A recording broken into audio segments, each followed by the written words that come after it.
कभी रूह कांप गई है क्या, जैसे कोई देख रहा हो? गर्म कमरे में भी अचानक ठंड लगना।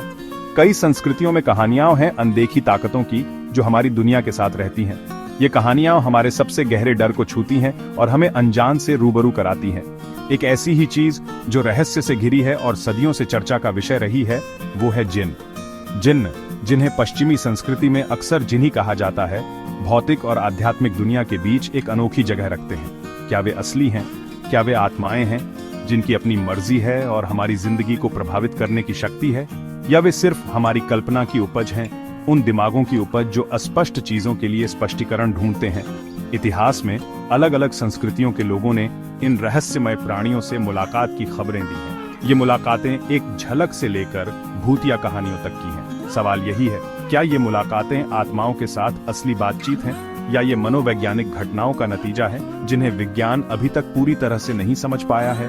हमारे साथ जुड़ें और जिन्न की दुनिया में उतरें, उनकी उत्पत्ति, अलग अलग संस्कृतियों में उनकी मौजूदगी और उनके अस्तित्व पर चल रही बहस को जानें। इस्लाम में जिन्न का होना बहस का मुद्दा नहीं, बल्कि उनके विश्वास का एक बुनियादी पहलू है। कुरान, इस्लाम की पवित्र किताब में साफ तौर पर जिन्न का जिक्र अल्लाह, ईश्वर द्वारा धुआं रहित आग से बनाई गई रचना के रूप में किया गया है।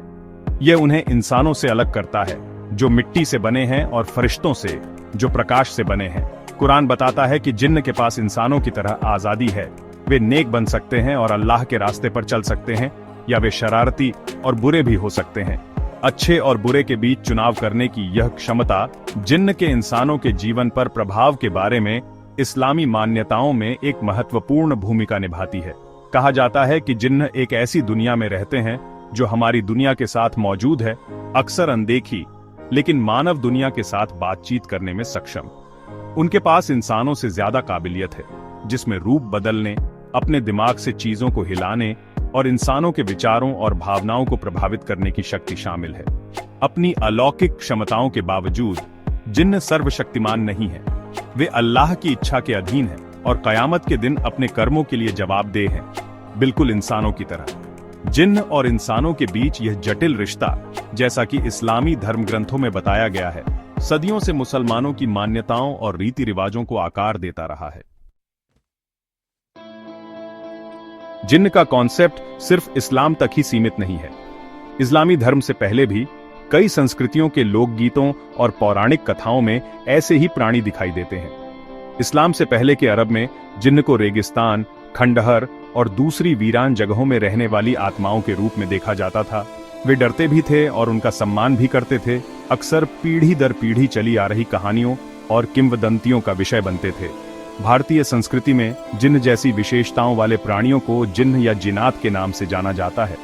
वे अक्सर प्राचीन खंडहरों, जंगलों और चौराहों से जुड़े होते हैं। माना जाता है कि ये जगहें इंसान और आत्माओं की दुनिया के बीच पतले बिंदु हैं, जहां जिन्न से मुलाकात होने की संभावना ज्यादा होती है। भारत में ऐसी ही एक जगह है दिल्ली का 14वीं सदी का किला फेरोज शाह कोतला। स्थानीय लोगों का मानना है कि किले की टूटी हुई दीवारों के अंदर जिनात रहते हैं।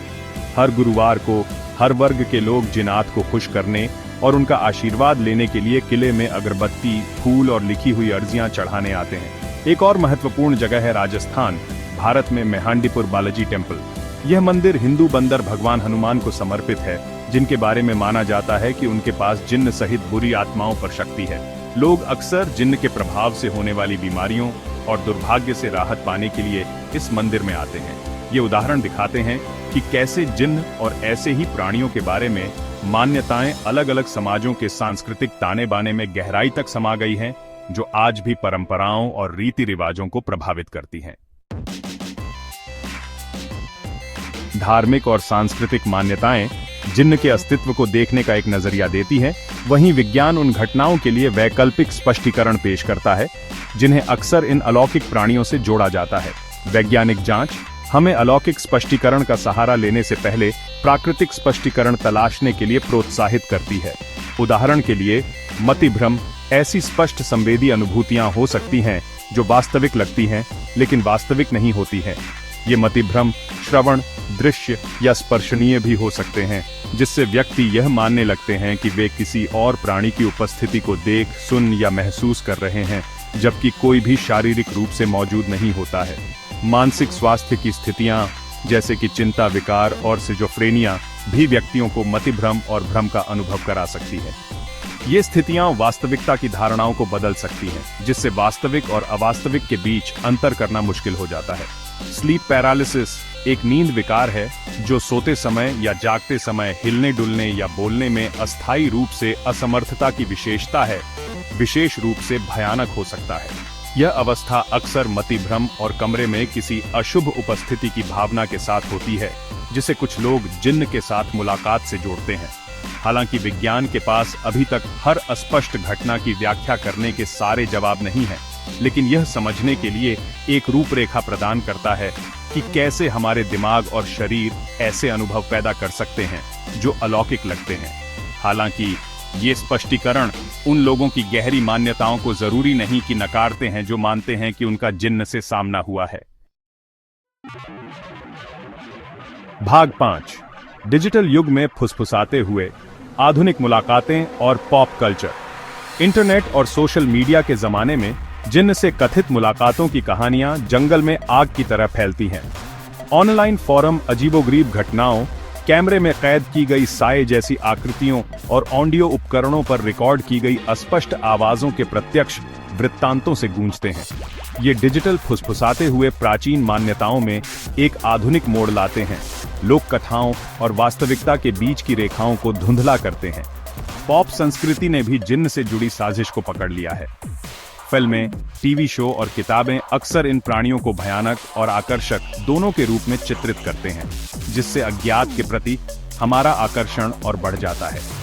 डिज्नी के अलादीन में इच्छा पूरी करने वाले जिन्न से लेकर द एक्सोर्सिस्ट जैसी डरावनी फिल्मों में द्वेषपूर्ण आत्माओं तक, जिन्न अलौकिक कहानी कहने का एक मुख्य आधार बन गए हैं। हालांकि ये चित्रण अक्सर जिन्न के बारे में रूढ़िवादिता और गलत धारणाओं को बनाए रखते हैं, जबकि कुछ विश्वासियों को इस विचार से सांत्वना मिलती है कि जिन्न असली हैं।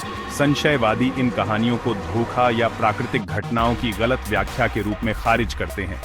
इंटरनेट इस सदियों पुरानी बहस के लिए एक युद्ध का मैदान बन गया है, जहां हर पक्ष अपने विश्वासों का समर्थन करने के लिए सबूत और तर्क पेश करता है। विश्वसनीय और संदिग्ध दोनों तरह की जानकारी के प्रसार से तथ्य को कल्पना से अलग करना मुश्किल हो जाता है। यह ऑनलाइन जानकारी की विशाल और अक्सर विरोधाभासी दुनिया में नेविगेट करते समय आलोचनात्मक सोच और स्वस्थ संदेह के महत्व पर प्रकाश डालता है। भाग 6, विश्वास बनाम तर्क, विभाजन को नेविगेट करना। जिन्न को लेकर बहस विश्वास और तर्क के बीच एक बुनियादी तनाव पर प्रकाश डालती है। एक तरफ धार्मिक और सांस्कृतिक मान्यताओं का एक समृद्ध इतिहास है जो इन अलौकिक प्राणियों के अस्तित्व की पुष्टि करता है। दुनिया भर में लाखों लोगों के लिए अनदेखे में विश्वास उनके विश्व दृष्टि का एक अभिन्न अंग है, जो आराम, मार्गदर्शन और उद्देश्य की भावना प्रदान करता है। दूसरी ओर विज्ञान प्राकृतिक दुनिया की व्याख्या करने के लिए अनुभवजन्य साक्ष्य, अवलोकन और प्रयोग पर निर्भर करता है। वैज्ञानिक दृष्टिकोण से जिन्न के अस्तित्व के लिए ठोस प्रमाणों की कमी उनकी वास्तविकता पर संदेह पैदा करती है। हालांकि वैज्ञानिक स्पष्टीकरण कभी-कभी अपर्याप्त लग सकते हैं जब गहरे व्यक्तिगत अनुभवों का सामना करना पड़ता है जो लॉजिक संगत स्पष्टीकरण को चुनौती देते हैं। चुनौती इन प्रतीत होने वाले विपरीत दृष्टिकोणों के बीच के स्थान को नेविगेट करने में है। यह स्वीकार करना महत्वपूर्ण है कि विश्वास एक गहरा व्यक्तिगत मामला है जो अक्सर सांस्कृतिक परवरिश और व्यक्तिगत अनुभवों में निहित होता है। किसी के विश्वास को लॉजिकहीन या निराधार बताकर खारिज करना उनके जीवंत अनुभवों का अनादर और उपेक्षा हो सकती है। इसी तरह अलौकिक दावों को स्वस्थ संदेह के साथ देखना जरूरी है। जब भी संभव हो, साक्ष्य आधारित स्पष्टीकरण की मांग करना। आलोचनात्मक सोच के बिना अंधविश्वास हमें गलत सूचना और शोषण के प्रति संवेदनशील बना सकता है। भाग 7, दृष्टिकोणों का सम्मान, समझने का आह्वान। जिन्न असली हैं या नहीं, इस सवाल का शायद कभी कोई निश्चित जवाब नहीं मिलेगा जो सभी को संतुष्ट करे। हालांकि सम्मानजनक बातचीत में शामिल होने और विविध दृष्टिकोणों को समझने से विश्वासियों और संशयवादियों के बीच की खाई को पाटा जा सकता है। इसे सही और गलत के बीच की लड़ाई के रूप में देखने के बजाय हम इसे बौद्धिक जिज्ञासा और सांस्कृतिक आदान प्रदान के अवसर के रूप में देख सकते हैं। विभिन्न विश्वास प्रणालियों के बारे में सीखना, यहाँ तक कि जिनसे हम व्यक्तिगत रूप से सहमत नहीं हैं, दुनिया और संस्कृतियों के विविध ताने बाने के बारे में हमारी समझ को व्यापक बना सकता है। यह याद रखना जरूरी है कि प्रमाण का अभाव का प्रमाण नहीं है। सिर्फ इसलिए कि विज्ञान ने अभी तक जिन्न के अस्तित्व को निश्चित रूप से सिद्ध या अस्वीकृत नहीं किया है, इसका मतलब यह नहीं है कि हमें सदियों पुरानी सांस्कृतिक मान्यताओं और व्यक्तिगत अनुभवों को पूरी तरह से खारिज कर देना चाहिए। अंततः इस चर्चा का सबसे महत्वपूर्ण पहलू यह है कि इसे सम्मान, सहानुभूति और एक दूसरे से सीखने की इच्छा के साथ देखा जाए। खुले विचारों वाले और सम्मानजनक संवाद के माहौल को बढ़ावा देकर हम एक ऐसा स्थान बना सकते हैं जहां निर्णय या उपहास का सहारा लिए बिना विभिन्न दृष्टिकोण सह अस्तित्व में रह सकें। भाग 8 यात्रा जारी है। आपके विचार। जैसे ही हम जिन्न की अपनी खोज समाप्त करते हैं, हम आपको उन विषयों पर विचार करने और अपने विचार साझा करने के लिए आमंत्रित करते हैं जिन पर हमने चर्चा की है। क्या आप जिन्न के अस्तित्व में विश्वास करते हैं? इन रहस्यमय प्राणियों के बारे में आपके व्यक्तिगत अनुभव या विश्वास क्या है? क्या समय के साथ जिन्न के बारे में आपके विचार बदले या विकसित हुए हैं? आप जिन्न के बारे में धार्मिक और सांस्कृतिक मान्यताओं को वैज्ञानिक व्याख्याओं के साथ कैसे मिलाते हैं? हम आपको नीचे टिप्पणियों में अपने दृष्टिकोण साझा करने और साथी दर्शकों के साथ सम्मानजनक और विचारोत्तेजक चर्चा में शामिल होने के लिए प्रोत्साहित करते हैं। याद रखें, हर आवाज सुने जाने योग्य है और हर दृष्टिकोण हमारे आसपास की दुनिया की अधिक सूक्ष्म समझ में योगदान देता है।